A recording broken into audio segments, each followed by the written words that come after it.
Think tree academy में आपका स्वागत है। तो विद्यार्थियों, आज हम आपकी पाठ्य पुस्तक की यूनिट 1 लर्निंग टुगेदर के अंतर्गत the day the river spoke नाम का चैप्टर पढ़ने जा रहे हैं। इसे कमला नायर जी ने लिखा है। जी, और एक शिक्षक के रूप में हम इस कहानी को मिलकर पढ़ेंगे। हम इस चैप्टर को पैराग्राफ दर पैराग्राफ और लाइन दर लाइन पढ़ेंगे। बिल्कुल, हम किताब की हर एक अंग्रेजी की लाइन को पढ़कर उसका अर्थ जानेंगे ताकि कुछ भी छूटे नहीं। श्रोताओं, कल्पना कीजिए कि आप सभी 10 साल के हैं। आपका जो दिमाग है वो इस दुनिया को लेकर हजारों सवालों से उबल रहा है, जैसे मकड़ियां पीली क्यों होती हैं, बिल्कुल, या फिर बांस के पेड़ हवा में ऐसी सरसर की आवाज क्यों करते हैं। है ना, सही कहा। चांद हमेशा पहाड़ियों के पीछे से ही क्यों निकलता है। लेकिन इन सवालों का जवाब देने के बजाय या आपको स्कूल भेजने के बजाय आपके नन्हे हाथों में एक रोता हुआ छोटा भाई थमा दिया जाता है। ये वाकई एक बहुत ही बेचैन कर देने वाली कल्पना है। बिल्कुल, और आपसे कह दिया जाता है कि आपकी दुनिया बस इस घर और इस बच्चे की देखभाल तक ही सीमित है। उस 10 साल के मन में कैसी घुटन होगी, इसका अंदाजा लगाना मुश्किल नहीं है। सही बात है। और दुर्भाग्य से दुनिया के कई हिस्सों में ये सिर्फ कल्पना नहीं है, बल्कि एक कड़वी सच्चाई है। ज्ञान की प्यास जब अधूरी रह जाती है तो वो एक गहरी उदासी में बदल जाती है। हाँ, और आज के हमारे इस गहन अध्ययन में हम इसी उदासी, इस बगावत और एक नई उम्मीद को समझेंगे। तो सभी सुनने वालों का आज के इस विशेष सत्र में स्वागत है। आज का हमारा ये सेशन बहुत ही खास होने वाला है। बिल्कुल, आज हम एक बहुत ही शानदार स्रोत सामग्री पर चर्चा करने वाले हैं। पर बात सिर्फ कहानी सुनने की नहीं है। आज का हमारा उद्देश्य थोड़ा अलग है। एक शिक्षक छात्र शैली में इस कहानी के माध्यम से हम अंग्रेजी भाषा की गहराइयों, उसके नए शब्दों और वाक्यों की बनावट को भी सीखेंगे। एकदम सही कहा। देखिए, हम इस कहानी को लाइन दर लाइन पढ़ेंगे। आप अंग्रेजी की पंक्तियां पढ़ेंगी और मैं सुनने वालों के लिए उसका सरल हिंदी अर्थ बताऊंगा, और जो उसमें छुपे कठिन शब्द है ना, उनकी बारीकियां समझाऊंगा। खास शब्दों का इस्तेमाल वहां क्यों किया है? हाँ बिल्कुल, वो पढ़ने और सीखने का अनुभव ही अलग होता है। से पहले प्री रीडिंग एक्टिविटीज यानी पढ़ने से पहले की गतिविधियों से शुरू करते हैं। जी, किताब में लिखा है let us do these activities before we read, यानी आइए पढ़ने से पहले ये गतिविधियां करें। आगे है close your eyes and quietly listen to the sounds around you for a minute. जिसका मतलब है अपनी आंखें बंद करें और 1 मिनट के लिए अपने आसपास की आवाजों को शांति से सुनें। बिल्कुल। फिर किताब 2 सवाल पूछती है। पहला है 1 are they trying to tell you something, मतलब क्या वे आवाजें आपको कुछ बताने की कोशिश कर रही हैं? और दूसरा 2 do you think the things around you also listen to you all day long, यानी क्या आपको लगता है कि आपके आसपास की चीजें भी दिन भर आपकी बातें सुनती हैं? और अंत में लिखा है share your answers with your classmates and the teacher. छात्रों, अपने उत्तर अपने सहपाठियों और शिक्षक के साथ साझा करें। अब कहानी का परिचय आता है। लिखा है 2 Janvi was a bright young girl who lived with her parents and 3 brothers in a coastal village in India. Janvi एक होशियार छोटी लड़की थी जो भारत के एक तटीय गांव में अपने माता पिता और 3 भाइयों के साथ रहती थी। यहाँ एक शब्द है कोस्टल। हाँ, कोस्टल का मतलब होता है समुद्र के किनारे का। ठीक है, आगे है her parents worked on the farm, she had a dream. उसके माता पिता खेत में काम करते थे, उसका एक सपना था। इस सपने पर 3 सवाल हैं। 1. What could that dream be? वह सपना क्या हो सकता है? 2. How could she make her dream come true? वह अपने सपने को कैसे सच कर सकती थी? और 3. What is your dream? What can you do to make your dream come true? मतलब आपका सपना क्या है? आप अपने सपने को सच करने के लिए क्या कर सकते हैं? Share your answers with your classmates and the teacher. अपने उत्तर अपने सहपाठियों और शिक्षक के साथ साझा करें। तो छात्रों, इस शुरुआती हिस्से का सारांश यह है कि किताब हमें प्रकृति की आवाजें सुनने को कह रही है। बिल्कुल, और हमें जानवी से मिलवा रही है जो समुद्र किनारे रहती है और उसका एक खास सपना है। तो चलिए सीधी कहानी के पहले दृश्य में चलते हैं। जानवी नाम की एक छोटी बच्ची स्कूल ना जा पाने के कारण बहुत उदास है और नदी के किनारे अकेली बैठी है। मैं पहली पंक्ति पढ़ती हूँ। A big, bright tear splashed down her nose, and another. A kingfisher swept down, its wings an arrow of blue in the sunlight. इसका हिंदी अर्थ कुछ इस तरह है। एक बड़ा चमकता हुआ आंसू उसकी नाक पर टपका। और फिर एक किंगफिशर यानी नीलकंठ पक्षी नीचे की तरफ झपटा। सूरज की रोशनी में उसके पंख नीले तीर की तरह लग रहे थे। यहां लेखिका ने जाह्नवी के आंसू गिरने के लिए एक बहुत ही सटीक शब्द का इस्तेमाल किया है, स्प्लैश्ड। हाँ, एक आंसू के लिए स्प्लैश क्यों? देखिए, यही तो उस शब्द की खूबसूरती है। स्प्लैश का अर्थ है छप से गिरना या बूंदों का भारीपन से टपकना। लेखिका ये बताना चाहती हैं कि जाह्नवी का दुख बहुत भारी है। अच्छा, मतलब वो कोई आम आंसू नहीं? बिल्कुल नहीं। वो इतना बड़ा है कि जब वो गिरता है तो उसमें एक वजन होता है। और उसी की ठीक बाद एरो ऑफ ब्लू यानी नीले तीर का रूपक इस्तेमाल हुआ है, जो उस किंगफिशर पक्षी की आजादी और तेजी को दिखाता है, जो कि जाह्नवी के उस ठहरे हुए उदास जीवन के बिल्कुल विपरीत है ना? हाँ, एकदम सटीक पकड़ा आपने। क्या शानदार कॉन्ट्रास्ट है, एक तरफ भारी आंसू और दूसरी तरफ आजाद पक्षी। खैर, मैं अगली पंक्ति पढ़ती हूँ। And a green lizard slithered down to the river's edge to bask in the sun. इसका अनुवाद है, और एक हरी छिपकली धूप सेकने के लिए नदी के किनारे की ओर रेंगते हुए आई। इस छोटी सी लाइन में हमारे पास दो बहुत ही बेहतरीन अंग्रेजी शब्द हैं। पहला है स्लिदर्ड। स्लिदर्ड, ये सुनने में ही किसी के रेंगने जैसा लगता है ना? हाँ, इसकी आवाज ही ऐसी है। स्लिदर्ड का मतलब होता है फिसलते हुए या जमीन से सटकर रेंगते हुए चलना। अक्सर सांप या छिपकली की चिकनी चाल के लिए हम ये शब्द इस्तेमाल करते हैं। और दूसरा शब्द है बास्क। बास्क इन द सन वाला बास्क। बिल्कुल। बास्क का अर्थ है धूप सेकना या किसी आरामदायक गर्मी का आनंद लेना। जैसे सर्दियों की सुबह हम लोग धूप में बैठते हैं ना, उसे बास्किंग इन द सन कहते हैं। कुदरत अपने आप में कितनी आजाद और सुकून में है, ये इन शब्दों से झलकता है। वाव! और इसी कुदरत के बीच जाह्नवी बैठी रो रही है, तभी कुछ अजीब होता है। मैं पढ़ती हूँ, dear dear said a sleepy murmuring voice, what's the matter? इसका अर्थ होगा, प्यारी बच्ची, एक नींद भरी बड़बड़ाती हुई आवाज ने कहा, क्या बात है। यहां ध्यान देने वाला शब्द है मर्मरिंग। मर्मरिंग मतलब फुसफुसाना? हाँ, मर्मरिंग का अर्थ है धीमी, लगातार और अस्पष्ट आवाज में बोलना। जैसे जब नदी का पानी पत्थरों से टकराता है तो जो धीमी धीमी गूंज होती है, उसे भी हम नदी का म कहते हैं। ये आवाज बहुत ही शांत और लोरी जैसी होती है। पर यहाँ एक सवाल उठता है, जाह्नवी को तो पूरा यकीन है कि वो वहां बिल्कुल अकेली है, फिर ये आवाज किसकी है? कहानी में जाह्नवी का रिएक्शन कुछ ऐसा है, Jahnavi was startled because she was sure she had been quite alone. इसका अनुवाद है, जाह्नवी चौंक गई क्योंकि उसे पूरा यकीन था कि वो बिल्कुल अकेली थी।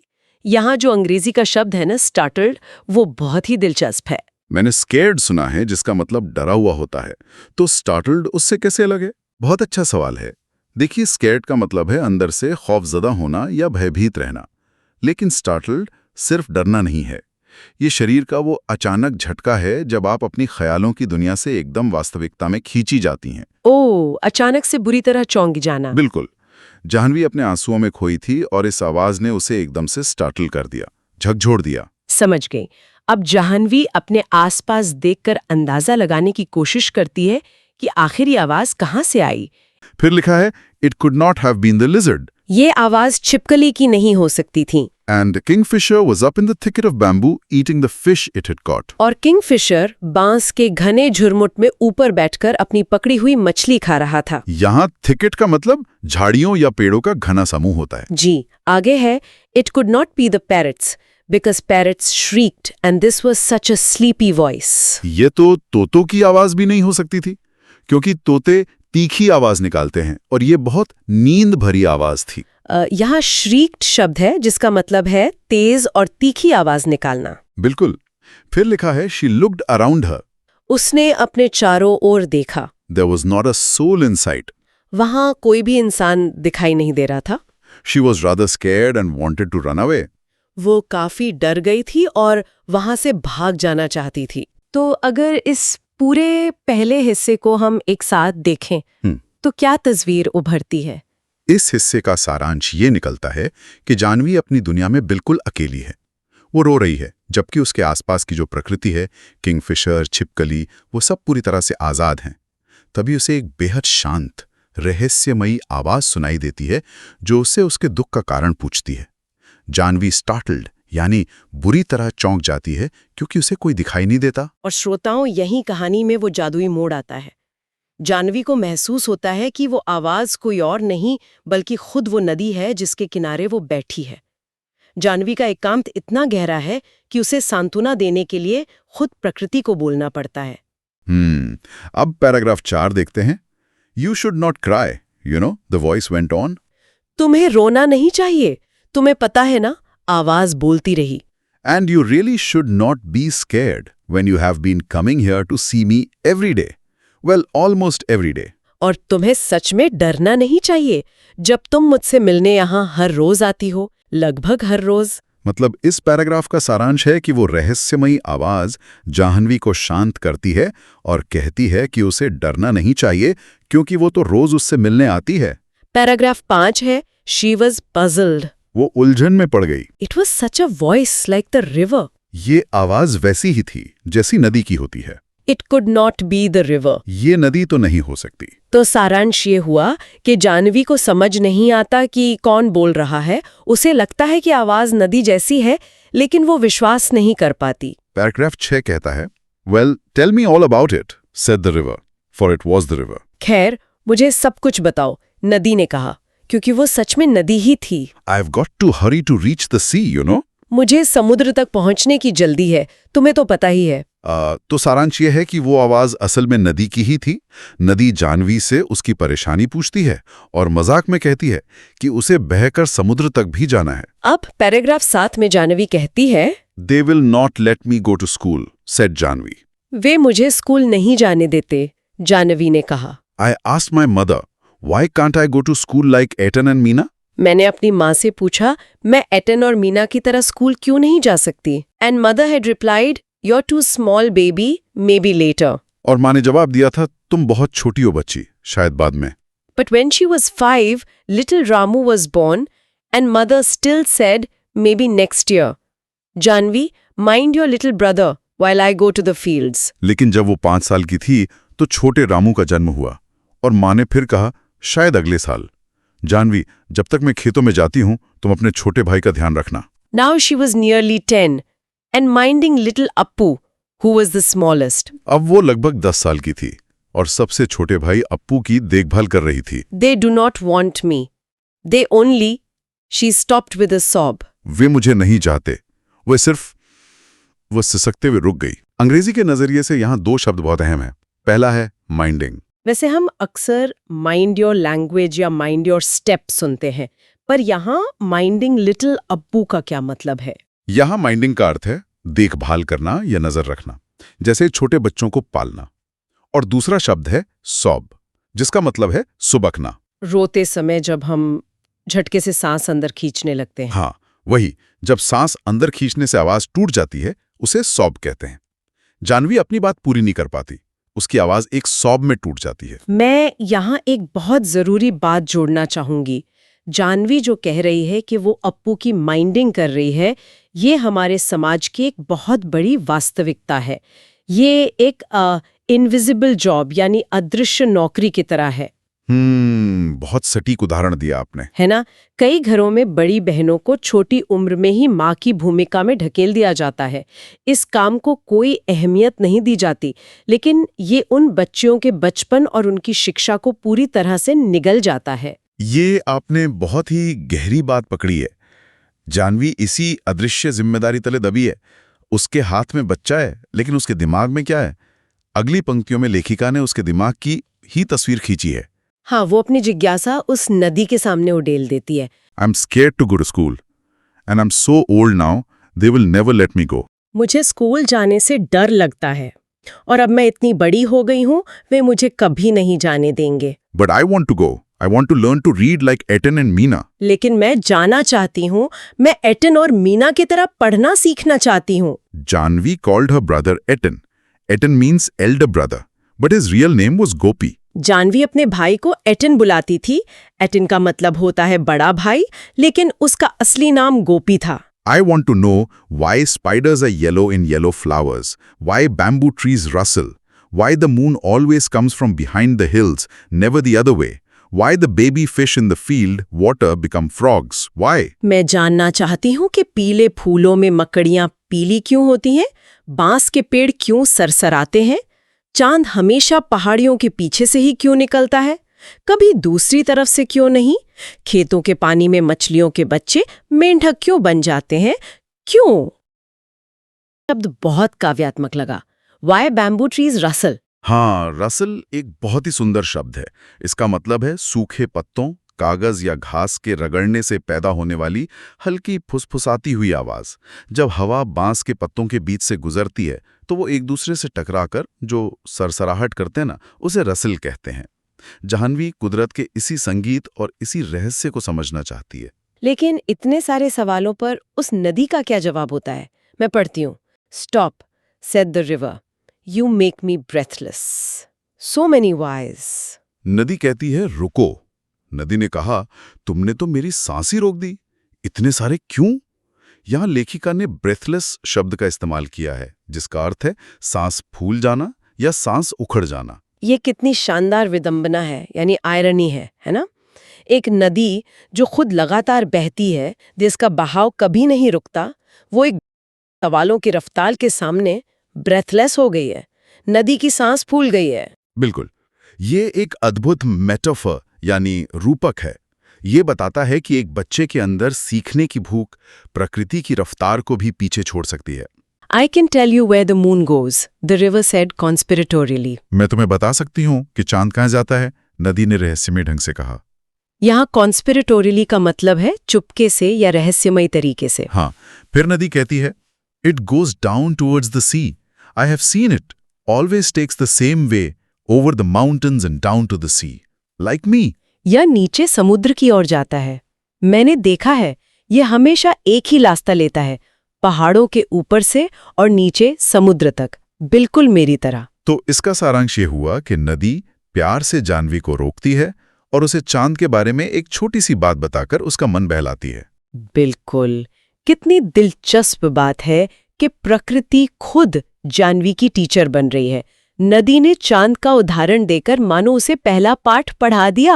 अगर हम इस हिस्से का सारांश निकालें तो वो ये है कि जाह्नवी के अंदर दुनिया को समझने की बहुत गहरी भूख है। वो विज्ञान, कुदरत और जीवन के रहस्यों को जानना चाहती है। पर उसका परिवार उसकी इस बौद्धिक क्षमता को नहीं देखता। सही कहा, वो लोग सिर्फ उससे माइंडिंग करवाना चाहते हैं, यानी बच्चों की देखभाल। उसकी जिज्ञासा को एक पिंजरे में कैद कर दिया गया है। ये सुनकर कोई भी उदास हो जाएगा, लेकिन जाह्नवी की ये घुटन सिर्फ सवालों तक सीमित नहीं रहती। जब कोई इंसान अंदर से इस तरह छटपटा रहा होता है ना, तो उसे सिर्फ एक चिंगारी की जरूरत होती है, और वो चिंगारी उसे नदी देती है। एक ऐसी सलाह जो उस बच्ची के लिए किसी बगावत से कम नहीं थी। Let us discuss. 1. What was Jahnvi's dream? Was it important to her? Why? आइए चर्चा करें। 1. जाह्नवी का सपना क्या था? क्या यह उसके लिए महत्वपूर्ण था? क्यों? 2. Do you think the river can help her in fulfilling her dream? How? 2. क्या आपको लगता है कि नदी उसके सपने को पूरा करने में उसकी मदद कर सकती है? कैसे? सारांश यह है कि यहाँ किताब छात्रों को जाह्नवी के सपने और नदी की भूमिका के बारे में सोचने के लिए प्रेरित कर रही है। अब हम पार्ट 2 की ओर बढ़ते हैं। Little Ramu goes to school, said Jahnavi. यहाँ तक कि छोटा रामू भी स्कूल जाता है, जाह्नवी ने कहा। Pity, the school's not by the sea, said the river. अफसोस, स्कूल समुद्र के पास नहीं है, नदी ने कहा। Then I could take you along, you know. फिर मैं तुम्हें साथ ले जा सकती थी, तुम्हें पता है। But I suppose I could not really. लेकिन मुझे लगता है कि मैं सच में ऐसा नहीं कर सकती थी। You would get your feet wet. तुम्हारे पैर गीले हो जाते। And that would never do. और ऐसा बिल्कुल नहीं चलता। I am afraid there is only one thing you can do. मुझे डर है कि तुम केवल एक ही चीज कर सकती हो। Can I do something? Asked Jahnvi. क्या मैं कुछ कर सकती हूँ? जाह्नवी ने पूछा। Well, it is up to you, said the river. खैर, यह तुम्हारे ऊपर है, नदी ने कहा। Seems to me little girls can do as much as little boys. They swim as fast as little boys. नदी बहुत ही सहजता से कहती है, मुझे लगता है कि छोटी लड़कियां भी छोटे लड़कों जितना ही काम कर सकती हैं। वो छोटे लड़कों जितनी ही तेजी से तैरती हैं। नदी यहाँ उसे समानता का पाठ पढ़ा रही है। देखिए, कुदरत के नियम इंसानों के बनाए हुए नियमों से बहुत अलग है। कुदरत भेदभाव नहीं करती। और फिर नदी उसे एक उपाय बताती है। You just slip along one morning and sit there in the school and listen to what's going on, and maybe the teacher will let you stay. इसका अनुवाद होगा, तुम बस एक सुबह चुपचाप खिसक कर स्कूल में बैठ जाओ और सुनो कि क्या चल रहा है, और शायद टीचर तुम्हें रुकने दे। अंग्रेजी सीखने वालों के लिए यहाँ एक बहुत ही काम का फ्रेज इस्तेमाल हुआ है, स्लिप अलोंग। स्लिप का मतलब तो फिसलना होता है ना? हाँ, लेकिन स्लिप अलोंग या स्लिप इन का अर्थ है बहुत ही खामोशी से चुपचाप कहीं चले जाना, ताकि किसी का ध्यान आपकी ओर न जाए। बिना किसी को परेशान किए धीरे से खिसक लेना। नदी जाह्नवी से कह रही है कि वो पानी की तरह स्लिप अलोंग करे और अपना रास्ता खुद बनाए। पर यहाँ मैं नदी की सलाह पर थोड़ा सवाल उठाना चाहूंगी। क्या ये नदी उसे घुसपैठ करने को नहीं कह रही? एक बच्ची के लिए बिना बताए स्कूल में जाकर बैठना बहुत बड़ी बात है। जाह्नवी का डरना तो पूरी तरह से वाजिब है और उसका रिएक्शन भी यही होता है। मैं पढ़ती हूँ, I couldn't, gasp Jahnavi, I couldn't, they'd scare me, they'd chase me out। अनुवाद, मैं नहीं कर सकती, जाह्नवी ने हाफते हुए कहा। मैं नहीं कर सकती, वो मुझे डरा देंगे, वो मुझे भगा देंगे। यहाँ जाह्नवी के डर को दिखाने के लिए दो शब्द हैं। पहला है गास्प्ड, जिसका अर्थ है डर या झटके से अचानक सांस अंदर खींचना और हाफते हुए बोलना, और दूसरा है चेस आउट, जिसका मतलब है खदेड़ देना या धक्के मारकर बाहर निकाल देना। देखिए, जाह्नवी को पता है कि समाज के नियम क्या हैं। उसे पता है कि अगर वो ऐसी वहां गई तो उसे चेस आउट कर दिया जाएगा। आपका ये ऑब्जर्वेशन एकदम सही है। एक बच्ची के नजरिए से उसका डर 100% जायज है। वो समाज के बनाए खौफ से गैस्प कर रही है, लेकिन नदी उसे समाज के नियमों से नहीं बल्कि उसके अंदर की स्वाभाविक हिम्मत से परिचित कराना चाहती है। देखिए, अगली पंक्तियों में नदी क्या तर्क देती है। द रिवर लाफ्ड, नदी हंसी। You scared, the river said, when you're not afraid of the green lizard or of the snake in the bamboo clump, Jahnvi startled, or the big trains rattling past that bridge. तुम डरी हुई? नदी ने कहा, जब तुम हरी छिपकली से या बांस के झुरमुट में रहने वाले सांप से जाह्नवी चौंक गई या उस पुल से गुजरने वाली बड़ी रेलगाड़ियों के शोर से नहीं डरती। यहाँ कुछ मुश्किल शब्द हैं, जैसे क्लम्प और रैटलिंग। जी, क्लम्प का अर्थ है पेड़ों का छोटा समूह और रैटलिंग का मतलब है चीजों के हिलने से होने वाला शोर। Trains are noisy, I prefer ships, said the river. रेलगाड़ियां शोर मचाती हैं, मुझे जहाज ज्यादा पसंद है, नदी ने कहा। इस हिस्से का सारांश यही है कि नदी जाह्नवी के डर को एक नया नजरिया दे रही है। नदी उसे समझाती है कि जो लड़की प्रकृति के असली और खतरनाक जीवों जैसे छिपकलियों और बैम्बू क्लम्प में रहने वाले सांपों से नहीं डरती, उसे एक स्कूल के कमरे में जाने से क्यों डरना चाहिए। सही बात है। नदी उसे ये एहसास दिलाती है कि समाज का डर असल में एक भ्रम है और वो अंदर से बहुत बहादुर है। वो उसे खुद अपनी मदद करने यानी इनिशिएटिव लेने के लिए प्रेरित कर रही है। क्या कमाल का तर्क है। जब आप सांप से नहीं डरते तो किताबों से क्या डरना। Jahnavi never knew the snake lived in the bamboo clump. Jahnavi को कभी नहीं पता था कि बांस के झुरमुट में सांप रहता था। What are ships? she asked. जहाज क्या होते हैं? उसने पूछा। Big boats, said the river, so big that they can take hundreds of people, and they sail along the sea with lights that shine all night. बड़ी नावें, नदी ने कहा, इतनी बड़ी कि वे सैकड़ों लोगों को ले जा सकती हैं और वे रात भर चमकने वाली रोशनी के साथ समुद्र में तैरती हैं। Jahnvi held her breath. Jahnavi ने अपनी सांस रोक ली। Will they come here? she asked. क्या वे यहाँ आएंगे? उसने पूछा। I'm afraid not, said the river. Too large, you know. मुझे डर है कि नहीं, नदी ने कहा, तुम्हें पता है वे बहुत बड़े हैं। Chandu's catamaran is good enough for me. Chandu की नाव मेरे लिए काफी अच्छी है। हाँ, यहाँ कैटामरान शब्द आया है। हाँ, कैटामरान एक प्रकार की नाव होती है। आगे है, Chandu can take you to see a ship someday. Chandu किसी दिन तुम्हें जहाज दिखाने ले जा सकता है। They would never let me, wailed Jahnvi. वे मुझे कभी नहीं जाने देंगे, जाह्नवी ने जोर से रोते हुए कहा। यहाँ wail का मतलब है जोर से शिकायत करना या रोना। जी। फिर नदी कहती है, try going to school first, said the river. Remember, it is up to you. पहले स्कूल जाने की कोशिश करो, नदी ने कहा, याद रखना यह तुम्हारे ऊपर है। तो इसका सारांश ये है कि नदी जाह्नवी को एहसास दिलाती है कि वो असल में बहुत बहादुर है और वो उसे स्कूल जाने के लिए प्रेरित करती है। अब हम कहानी की उस मोड़ पर आ गए हैं जहां जाह्नवी को फैसला करना है, क्या वो उस सोब यानी सुबकने वाली जिंदगी में वापस जाएगी या फिर स्लिप अलोंग करके बगावत करेगी। अगली सुबह क्या होता है मैं पढ़ती हूँ। Jahnavi gathered courage. The next day she reached the school, panting and out of breath, and stood by the door listening while the teacher read out the lesson. अनुवाद, जाह्नवी ने हिम्मत जुटाई। अगले दिन वो स्कूल पहुंची। वो हाफ रही थी और उसकी सांस उखड़ी हुई थी और वो दरवाजे के पास खड़ी होकर सुनती रही जब शिक्षक पाठ पढ़ रहे थे। यहाँ शब्द हैं गैदर्ड करेज, यानी अपने भीतर के बिखरे हुए साहस को एक जगह इकट्ठा करना, हिम्मत जुटाना। और दूसरा शब्द है पैंटिंग। पैंटिंग का मतलब हाफना होता है ना, जैसे जब हम दौड़ कर आते हैं। एकदम सही। पैंटिंग मतलब तेज तेज सांस लेना या हाँफना। गौर कीजिए, पहले नदी ब्रेथलेस थी उसके सवालों से, और अब जाह्नवी पैंटिंग कर रही है अपने डर और उस बगावत भरे कदम की वजह से। वो घबराई हुई है, लेकिन वो आखिर पहुंच ही गई है। It was a story about a prince called Ashoka who became a great king. यह अशोक नाम के एक राजकुमार की कहानी थी जो एक महान राजा बना। Little Appu had fallen asleep on her shoulder. छोटा अप्पू उसके कंधे पर सो गया था। करती है। She crept nearer and nearer till she was in the back row, squatting with the others on the earthen floor. इसका अर्थ है वो खिसकते हुए और पास आती गई जब तक कि वो पिछली कतार में दूसरों के साथ कच्ची जमीन पर उकाड़ू नहीं बैठ गई। यहाँ लेखिका ने 3 बहुत ही शानदार शब्दों का इस्तेमाल किया है। क्रेप्ट, जो क्रीप का भूतकाल यानी पास्ट टेंस है, इसका मतलब है दबे पांव खिसकना या जमीन से सटकर बिना आवाज किए चलना। नदी ने उसे स्लिप अलोंग करने को कहा था और उसने ठीक वही किया। वो क्रीप्ट करते हुए अंदर गई। हाँ बिल्कुल। और दूसरा शब्द है स्क्वाटिंग, यानी पैरों के बल उकड़ू बैठना।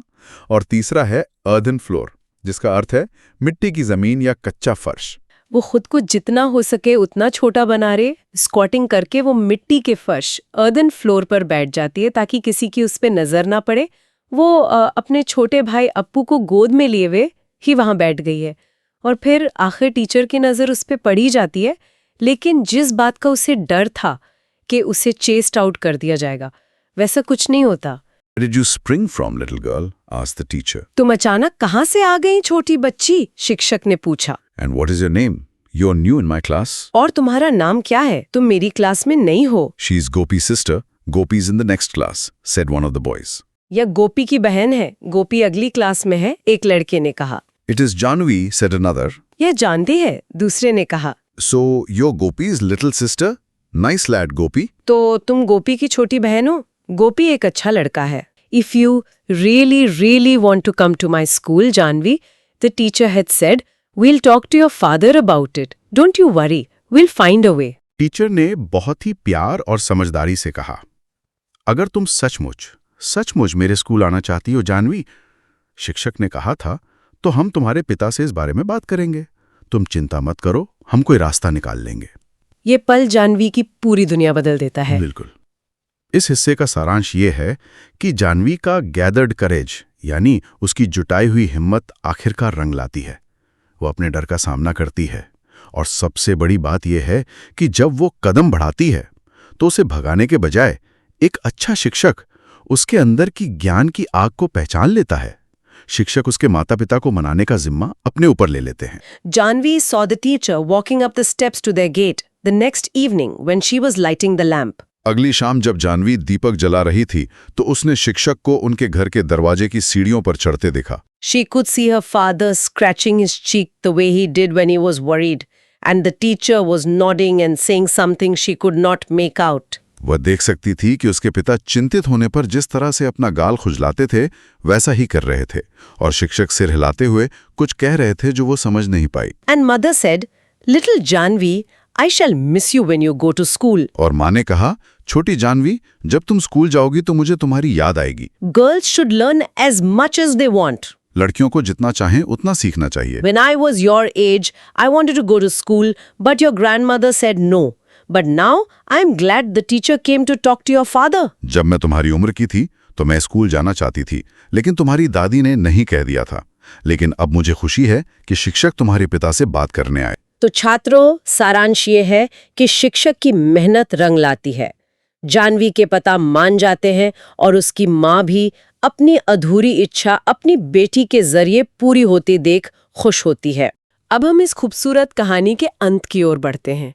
जानवी के स्कूल जाने का रास्ता साफ हो गया है, और शिक्षा कैसे किसी की सोच को बड़ा कर देती है, ये जानवी की अगली बात से पता चलता है। हाँ, चलिए सुनते हैं। वो अपनी माँ से कहती है, and Jahnavi said, mother, when I grow up, I'll be a teacher and I'll go from house to house in our village and ask all the little girls to come to my school. इसका अनुवाद है, और जाह्नवी ने कहा, माँ, जब मैं बड़ी होंगी तो मैं एक टीचर बनूंगी और अपने गांव में घर घर जाकर सभी छोटी लड़कियों को अपने स्कूल आने के लिए कहूंगी। And I will teach them all that I'm going to learn. और मैं उन्हें वो सब सिखाऊंगी जो मैं सीखने जा रही हूँ। And she went down the path between the fields the next morning before school began to meet the river.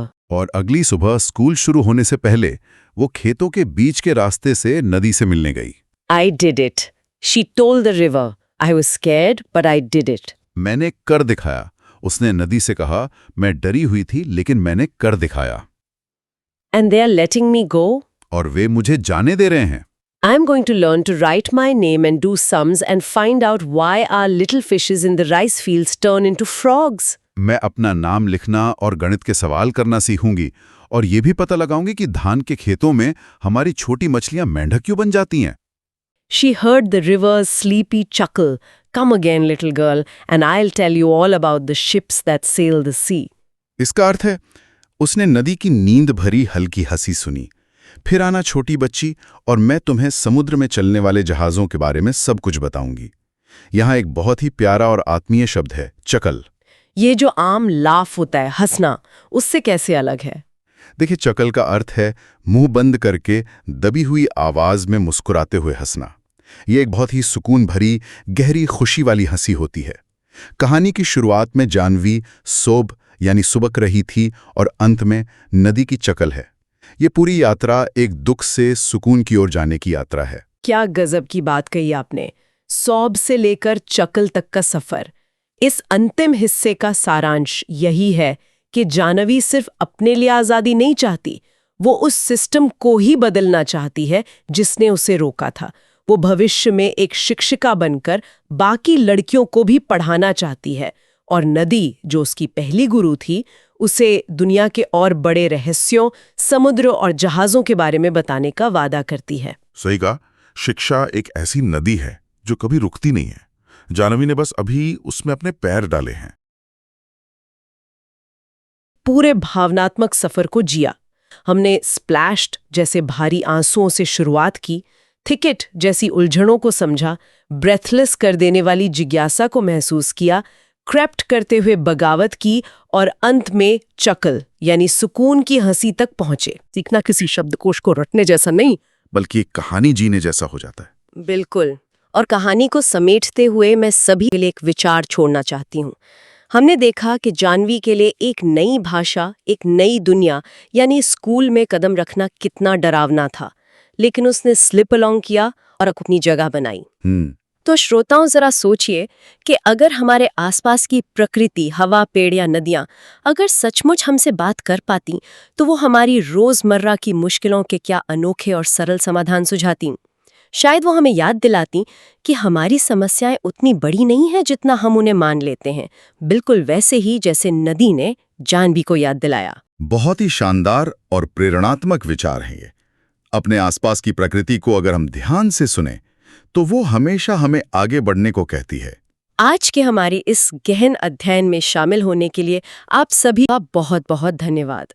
ऐसे ही गहराई से सीखते रहिए और अपने अंदर के सवालों को कभी खत्म मत होने दीजिए। विद्यार्थियों, इस किताब के आगे के चैप्टर्स भी बिल्कुल इसी तरह लाइन द लाइन समझाए जाएंगे। जी, इसलिए हमारे चैनल को सब्सक्राइब जरूर करें। और हाँ, यदि आपको हमारी ये व्याख्या पसंद आई है तो कृपया कमेंट करके अपने विचार साझा करें। इस चैप्टर में दी गई एक्सरसाइज को समझाने वाली वीडियो भी हम जल्दी ही लेकर आएंगे। तब तक बने रहिए।